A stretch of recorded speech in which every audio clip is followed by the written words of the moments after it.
welcome to NTP's Masterclass. I'm Mark. Today I want to explain, as an operator under a restricted operator licence, how the legislation and the regulations are actually setting you up to fail, how you're fighting with one hand tied behind your back.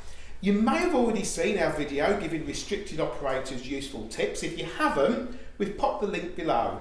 Now, as you're no doubt aware, restricted operators licence is required for any company that is carrying their own goods in a vehicle over 3,500 kilograms, 3.5 tonnes, subject to certain exemptions. But did you realise that due to an anomaly in legalities, the licence is absolutely fraught with pitfalls? Now, standard national and standard international licence holders have to have a qualified transport manager, but as a restricted licence holder, you do not. Now, a staggering 52% of active operator licences issued by the Traffic Commissioner, which is almost 36,000 licences, are legally being run with no provable professional competence. That's gobsmacking. Now, as a restricted operator, your legal obligations remain exactly the same as any other operator licence holder. The person in charge of the transport side of the business must show competence and a clear understanding of transport, and restricted operators must adhere to exactly the same rules as everyone else. Now, if as a restricted operator you don't have to have a formally qualified transport manager, how are you going to ensure that you remain compliant? And here lies the issue. The requirement that a standard licence has one or more formally qualified transport managers in order that third-party goods can be carried is somewhat strange, to say the least. Needing professional competence is actually determined by the type of operator licence and not the size of the operation.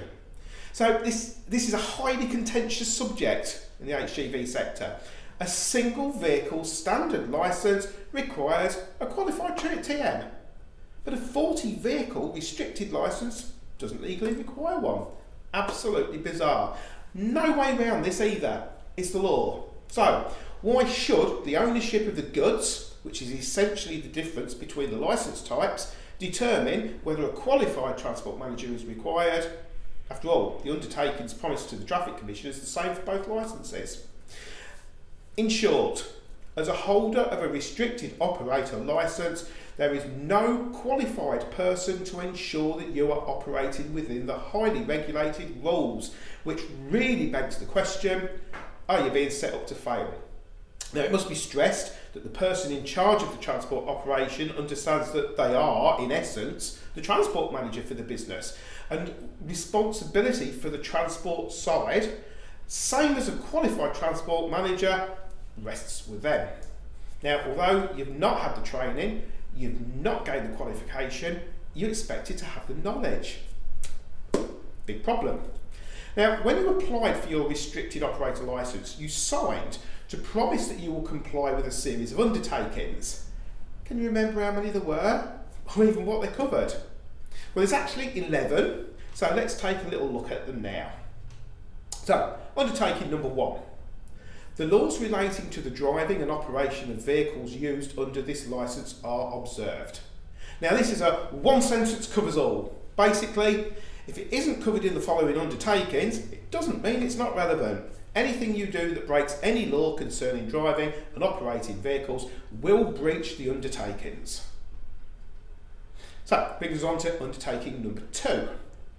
The rules on driver's hours and tachographs are observed, proper records are kept, and that these are made available on request.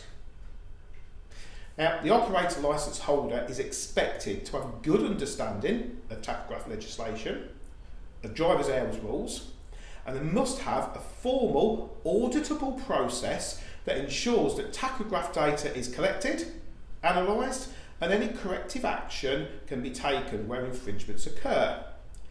You're going to need hardware to allow you to download the driver cards and tachographs, and software where you can upload the data for analysis. Now, you can either do this yourself, or you can source an external provider to do it for you. Doesn't matter, either way is equally acceptable. Undertaking number 3. vehicles and trailers are not overloaded. Now with this undertaking, you're agreeing that the vehicles and of course trailers that you operate will not be overloaded. The components of a vehicle and trailer, such as steering and suspension, are designed to work within various parameters, and one of these parameters is the weight. Now, overloaded vehicles could cause components to fail and consequently could be dangerous to other road users. You're going to need to know the maximum authorised mass of your vehicle, the curb weight of your vehicle and the weight of any load that you're carrying so that you can ensure that you are not overloaded. Undertaking number 4, vehicles operate within speed limits. So you're undertaking not to speed, and if your vehicles are found to be speeding, then it opens up the possibility of action being taken against your operator licence. Now it may be advisable to develop a written policy and procedure for dealing with drivers so as they comply. Speeding may not flag up as an offence. Records of vehicles travelling at 56 miles per hour soon after leaving an operating centre where there are no local dual carriageways or motorways will actually indicate a breach of the undertaking, but may not be something that you pick up on. But if DVSA are looking through your records, then this is something that they will look for. Undertaking number 5, vehicles and trailers, including hired vehicles and trailers, are kept in a fit and serviceable condition. It's a legal requirement to have a suitable maintenance regime in place when operating vehicles, including the maintenance agreement and the safety inspection interval that you agree with a suitable provider.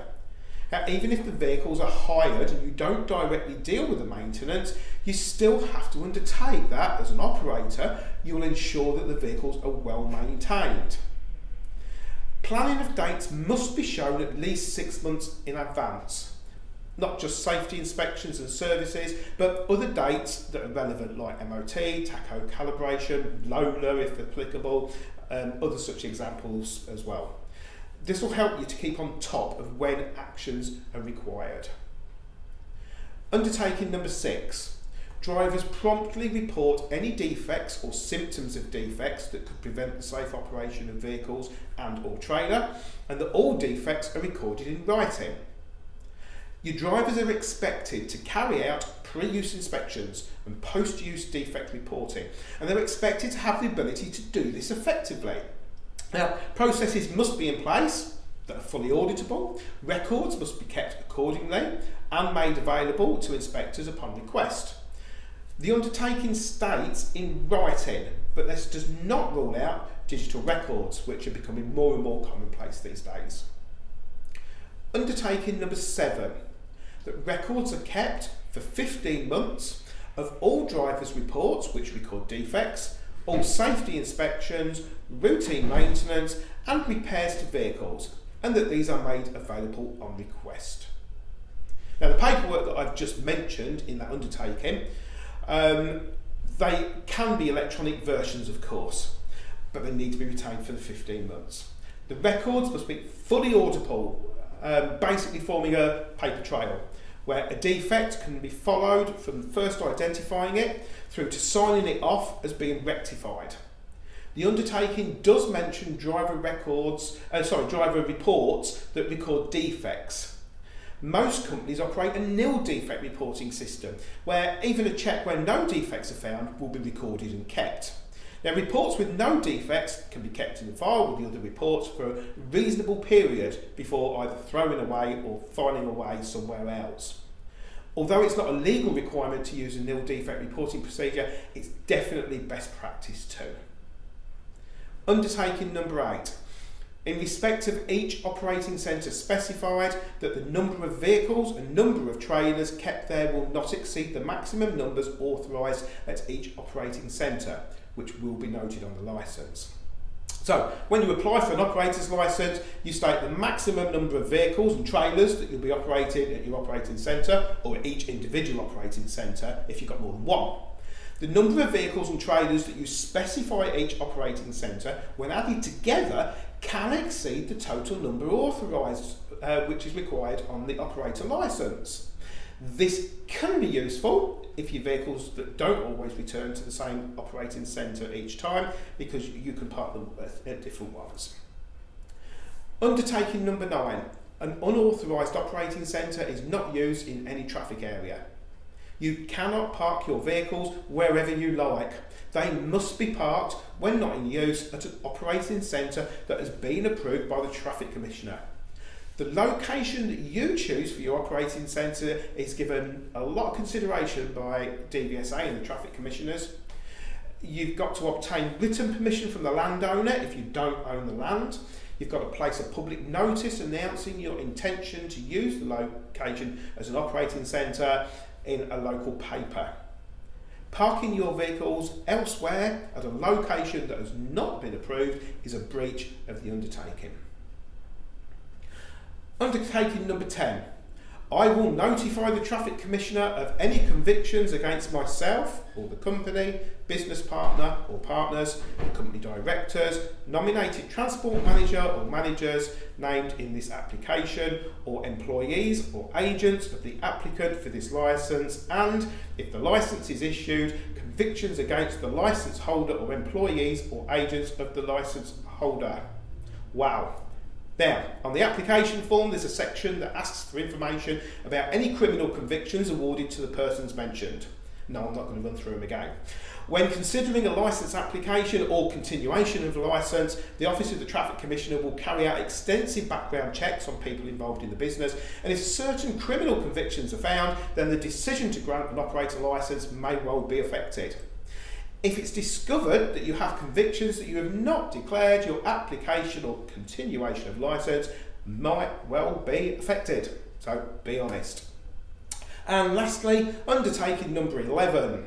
I will ensure that the Traffic Commissioner is notified within 28 days of any other changes. For example, a change to the proposed maintenance arrangements, a change in the financial status of the licence holder, e.g. if placed in liquidation or receivership, or a change to limited company status or partnership that might affect the licence if issued. So, by agreeing to this undertaking, you are obliged to inform the Traffic Commissioners in writing within 28 days of any formal changes to your business, any changes to maintenance arrangements for your vehicles, or financial status of your business. A lot of changes can be made on the online vehicle operator licence system, which is accepted, but some will involve written correspondence. So, hopefully you can see that just from going through the undertakings, which is a small part of what's necessary, that running under a restricted operator licence is not easy. These undertakings barely scratch the surface. It can be somewhat daunting and often frightening when you realise just what is involved. If you are worried, we have got assistance materials on the NTP website that will help you to understand what is involved, but that's for another day.